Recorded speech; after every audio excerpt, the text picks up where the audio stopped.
没想到诺兰山脚我去死！想要得到宝物，自然会需要离开一段时间，无数次深陷险。我的生物芯片。 Halo semuanya, selamat datang di Ruang Sinema. Bagaimana kabar kalian semua? Semoga selalu sehat dan baik-baik saja. Sesuai jadwal, jadi pada hari ini kita akan kembali melanjutkan spoiler Penakluk Bintang berdasarkan cerita novelnya. Yang mana ini ada chapter 395 sampai 398. Cerita berlanjut di dalam dunia pertama, terlihat seorang pemuda yang begitu ketakutan melihat Lao Feng yang baru saja menghabisi 5 petarung. Pemuda itu menyadari kalau Lao Feng terlalu kuat dan sudah memahami konsep hukum alam semesta, serta seorang pembaca roh yang memiliki senjata roh. Pemuda itu juga tidak bisa lari kemana-mana sebab kecepatan terbang Lao Feng sudah pasti jauh lebih cepat daripada dirinya. Lantas pemuda itu pun mencoba untuk menghampiri Lao Feng dan memutuskan untuk bernegosiasi dengannya. Pemuda itu mengatakan jika Lao Feng mau melepaskan dirinya dan tetap membiarkan dirinya hidup, maka dia akan memberitahu Lao Feng sebuah informasi.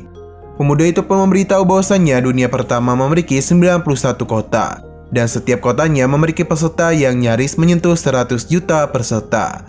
Di antara 100 juta peserta itu, ada beberapa prajurit absolut yang harus dihindari, dan pemuda itu memiliki nama dan informasi mengenai para prajurit absolut tersebut.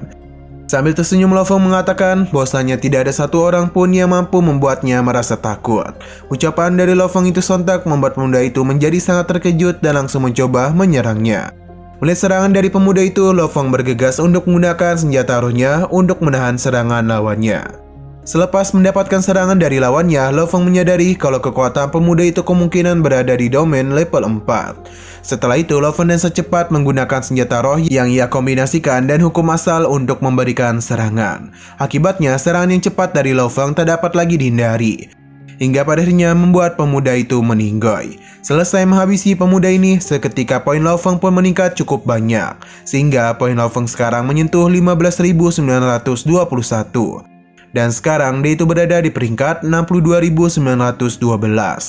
Peningkatan poin yang drastis itu membuat Lao Feng merasa gembira.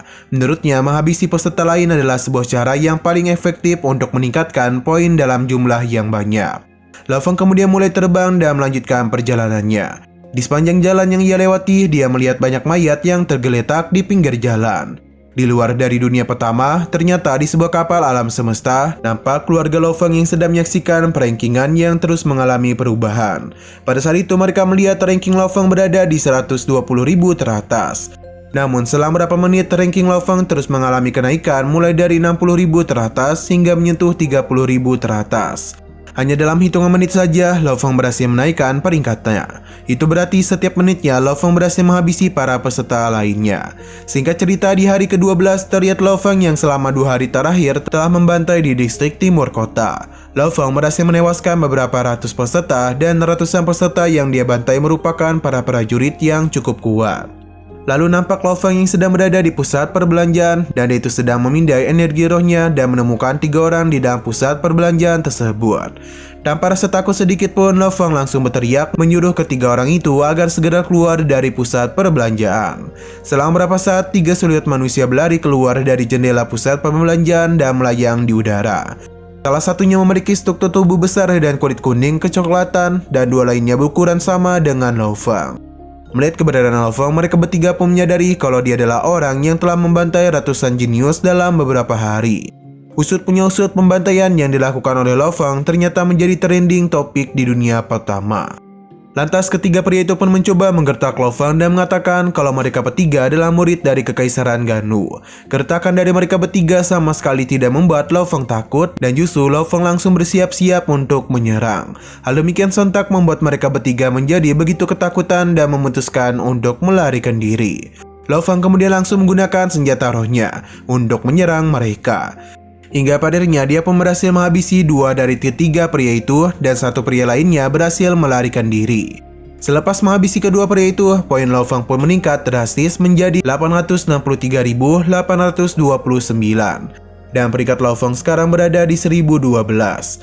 Beberapa saat sesudahnya, tepat di salah satu kapal kekaisaran, terlihat Brolin yang menjadi sangat terkejut. Karena ada salah satu dari jenius Gunung Naga Hitam yang masuk ke peringkat 1000 besar. Saat mencoba memeriksanya, ia pun menjadi sangat terkejut. Karena ternyata jenius dari Gunung Naga Hitam itu adalah Lo Feng yang berada di peringkat 997. Pada saat yang bersamaan, para tetua dari Kekaisaran Gunung Naga Hitam juga dikejutkan dengan nama Lo Feng. Lantas mereka pun segera melakukan pemeriksaan secara menyeluruh mengenai Lo Feng. Karena mereka sama sekali tidak pernah mendengar nama Lo Feng di Kekaisaran Gunung Naga Hitam. Di sisi yang berbeda, tepatnya di atas dunia ke-82, di kapal alam semesta Clan Dream, Gao Sheng menjadi begitu terkejut ketika melihat nama Lo Feng yang masuk ke dalam peringkat 997. Pada awalnya dia sama sekali tidak percaya kalau Lo Feng yang pernah dia temui dulu sekarang berada di peringkat 997. Lantas Gao Sheng pun mencoba untuk menelepon Lo Feng melalui alam semesta virtual. Namun itu sama sekali tidak mendapatkan jawaban dari Lo Feng. Di sisi lain di kapal alam semesta keluarga Nolan Sun juga mengalami perasaan terkejut ketika melihat nama Lo Feng yang sudah berada di peringkat 1000 besar. Sementara itu di Kekaisaran Gunung Naga Hitam, para tokoh-tokoh besar seperti Sang Kaisar, para menteri termasuk para tetua mulai bergembira melihat nama Lo Feng. Sang Kaisar kemudian mengatakan kalau kontribusi yang besar dari Lo Feng itu harus dihargai dengan cara diberi hadiah. Pada saat itu Lo Feng tidak tahu bahwa pada saat ini ia berhasil masuk ke 1100 teratas. Ia telah membangkitkan minat banyak orang, terutama warga Kekaisaran Gunung Naga Hitam yang merasa sangat bangga dan bersemangat. Terlebih lagi, triliunan warga di Kekaisaran Gunung Naga Hitam semua bersorak untuk Lo Feng dan mengantisipasi kemenangan Lo Feng dan mendukungnya. Beberapa hari setelahnya, di hari ke-18 di dunia pertama, nama Lo Feng di sana mulai dikenal oleh para peserta. Para jenius-jenius yang ada di dunia pertama mulai mengantisipasi nama Lo Feng dan merasa sedikit ketakutan dengannya. Di hari itu, Lo Feng telah memiliki poin sebanyak 3.129.302 dan dia itu telah berada di peringkat yang cukup tinggi, yakni 398. Meskipun begitu, Lo Feng sama sekali belum puas. Ia masih berniat untuk berburu dan langsung menyebarkan pemindai energi rohnya.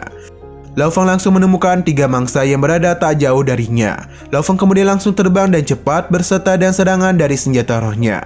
Melihat Lo Feng yang mulai mendekat, ketiga mangsanya itu mulai mencoba untuk kabur. Namun sayangnya, kecepatan Lo Feng berhasil menghabisi mereka sebelum terbang melarikan diri. Pada malam harinya, sewaktu sedang berjalan, Lo Feng secara tak sengaja melihat salah satu jenius top di dunia pertama yang diberi sebutan Kesatria Iblis dari klan Kegelapan. Sama halnya dengan Lo Feng sebagai pembantai dan jenis top dunia pertama, Lo Feng mendapatkan panggilan atau julukan orang gila. Tanpa rasa ragu, Lo Feng segera menghampiri Kesatria Iblis, dan ketika Kesatria Iblis melihat keberadaan Lo Feng, ia langsung menyadari kalau Lo Feng adalah orang gila yang terkenal akan pembantaiannya. Melihat kedatangan Lo Feng, Kesatria Iblis pun dan sopan menantangnya untuk bertarung. Dan dengan senang hati, Lo Feng pun menerima tantangannya itu. Tanpa banyak bicara lagi, Kesatria Iblis pun langsung menyerang Lo Feng dan senjata palu hitamnya. Menyadari serangan itu, Lo Feng bergegas untuk menghindarinya, lalu memberikan serangan balasan dengan senjata rohnya. Serangan dari senjata roh milik Lo Feng itu sontak membuat Kesatria Iblis menjadi begitu terkejut. Karena dia sama sekali tak menyangka kalau Lo Feng memiliki kemampuan mengendalikan senjata roh dengan sempurna. Lantas Kesatria Iblis pun mencoba menahan serangan Lo Feng dan membentuk sebuah pertahanan dari palunya. Setelah mencurkan serangan Lo Feng, Kesatria Iblis pun segera membangkitkan kekuatan domain dan memberikan serangan balasan kepadanya. Perlu diketahui bahwasanya Kesatria Iblis itu berasal dari klan Kegelapan yang cukup terkenal di Kekaisaran Ganu. Klan Kegelapan dikenal sebagai salah satu dari klan yang terkuat di negara alam semesta Ganu. Ketika salah satu klan Kegelapan mencapai kematangan, mereka menjadi tingkat alam semesta. Dan sebagai salah satu yang menyukai domain jenis tanah. Lebih dari 90% orang di klan sering berlatih untuk menguasai domain jenis tanah dan hukum asal. Tak hanya Kesatria Iblis saja, Lo Feng juga segera melepaskan domain emasnya untuk melawan Kesatria Iblis. Setelah itu, Lo Feng langsung mengkombinasikan serangan senjata roh dengan domain emas dan hukum asal, sehingga serangan Lo Feng kali ini menjadi begitu kuat dan sangat cepat. Lantas Kesatria Iblis pun berusaha mati-matian hanya untuk memblokir serangan dari Lo Feng hingga membuatnya kewalahan. Oleh karena masih belum mampu untuk menghabisi Kesatria Iblis, Lo Feng pun sempat berencana untuk menggunakan persenjataan Nansen-nya. Serangan barusan membuat Kesatria Iblis mengakui kalau lawannya kali ini adalah benar-benar lawan yang sangat kuat dan juga gila, yang mana ini belum pernah dia temukan sebelumnya. Pada saat itu Lo Feng menyadari kalau pertahanan dari Kesatria Iblis mudah mulai melemah, sehingga Lo Feng kembali memberikan serangan yang sama hingga membuat salah satu lengan Kesatria Iblis pun terputus. Lengan yang terputus itu membuat Kesatria Iblis menjadi tak berdaya dan tak mampu untuk menahan serangan dari Lo Feng lagi. Lantas Lo Feng pun memanfaatkan hal demikian untuk melanjutkan serangannya. Hingga pada akhirnya dia pun berhasil menghabisi Kesatria Iblis. Selesai menghabisi Kesatria Iblis, Lo Feng menyadari kalau kekuatan domain Kesatria Iblis itu setidaknya berada di domain level 8. Di waktu yang sama, poin Lo Feng pun bertambah menjadi 6.129.030 dan peringkatnya sekarang naik ke 191. Lo Feng kemudian mencoba mencari mangsa lagi dan secara tak sengaja melihat seseorang di sebuah balkon gedung yang tak jauh darinya. Orang itu mengenakan sebuah jubah hijau yang ternyata adalah salah satu dari jenius top di dunia pertama. Ia diberikan julukan Windmill atau Kincir Angin. Windmill kemudian langsung turun menghampiri Lo Feng sambil mengatakan kalau sebenarnya dia ingin bertarung menghadapi Lo Feng. Namun Windmill memilih untuk bermain aman dan tidak bertarung dengannya, sehingga Windmill pun langsung bergegas menjauh dari sana. Usut punya usut, Windmill ternyata sudah mengenai Lo Feng dan sempat melihat pertarungannya menghadapi Kesatria Iblis. Setelah Lo Feng menghabisi Kesatria Iblis, nama Lo Feng semakin menggelegar dan dianggap sebagai salah satu dari 3 kekuatan utama di dunia pertama. Sementara itu di dunia ke-88, Trade Legend yang sedang berhadapan dengan seorang pria yang dijuluki dengan sebutan Sefek. Sama halnya dengan Lo Feng, Sefek ini merupakan seorang jenius, sekaligus salah satu dari 3 kekuatan utama di dunia 88. Sefek suka menghabisi lawan yang kuat, hanya pada jenius dan kekuatan sejati yang bisa menarik perhatiannya. Di dunia ke-88 masih belum ada lawan yang membuatnya tertarik dan merasa cocok untuk dijadikan lawan sepadan. Setidaknya selama di dunia ke-88, ia belum pernah menemukan lawan yang membuatnya puas. Semua jenis yang ia temui selalu berakhir terhabisi oleh pisau pendeknya. Tak banyak berbicara, Sefek kemudian langsung mencoba menyerang Lei Shan. Dan hanya dalam waktu yang singkat, Sefek berhasil menghabisi Lei Shan. Sefek berhasil menghabisi Lei Shan sehingga Lei Shan pun harus meninggoy dan gugur pada hari ke-27. Di sisi lain, tepatnya di salah satu dunia yang dikonstruksikan mirip dengan konstruksi negara semesta Ganu, yakni dunia ke-27. Berbeda dengan yang lainnya, dunia ke-27 itu dikatakan dapat menampung para manusia hingga mencapai 10 miliar orang. Di dalam planet ke-72, terlihat Hong yang juga mewakili kerajaan Gunung Naga Hitam, memiliki poin sebanyak 910.293 dan berada di peringkat 1016. Pada hari itu waktu tahap eliminasi yang diberikan hanya tersisa 2 hari saja. Oleh karena itu Hong berencana untuk mencari mangsa lagi untuk mengumpulkan poin. Untuk para peserta yang ingin lolos dari tahap eliminasi, setidaknya mereka harus berada di peringkat 1100 teratas. Sementara di kapal alam semesta keluarga Lo Feng, terlihat mereka menjadi sangat terkejut ketika menyadari kalau Lei Shan telah gugur di tahap eliminasi. Mereka menyadari hal demikian karena mereka melihat Lei Shan yang dalam sekejap kehilangan setengah total poinnya. Palsa juga mereka melihat kalau peringkat Lo Feng kembali naik ke peringkat 128 teratas. Selain itu, salah satu jenius lainnya bernama Nabini dari Kekaisaran Gunung Naga Hitam juga mulai masuk ke peringkat 862. Dan kata lain, sejauh ini Kekaisaran Gunung Naga Hitam telah memiliki 2 jenius yang akan lolos tahap eliminasi, yaitu Lo Feng dan Nabini. Nabini benar-benar adalah seorang jenius yang banyak dikenal dan juga salah satu murid di Tanah Suci Gunung Naga Hitam. Beberapa hari kemudian di hari terakhir tahap eliminasi, terlihat poin yang telah dikumpulkan oleh Lo Feng mencapai 13.988.292 dan peringkatnya pun sekarang berada di peringkat 102. Pada saat itu nampak Lo Feng mulai menggila mencari serta berteriak memanggil nama Windmill.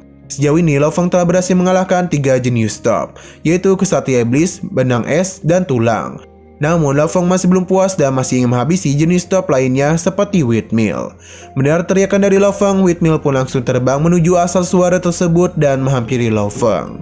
Nah, sayang sekali, spoiler pada hari ini pun harus berakhir dulu. Oke, sekian dulu pada video kali ini. Untuk video selanjutnya akan segera hadir. Jadi bagi kalian yang mengikuti series ini, langsung saja klik subscribe dan aktifkan loncengnya. Terima kasih yang sudah menonton video sampai habis. Jika kalian suka pada video ini, klik like dan share ke teman-teman kalian tentang channel ini. Dan ditunggu aja kelanjutannya. Oke, sampai jumpa di video selanjutnya.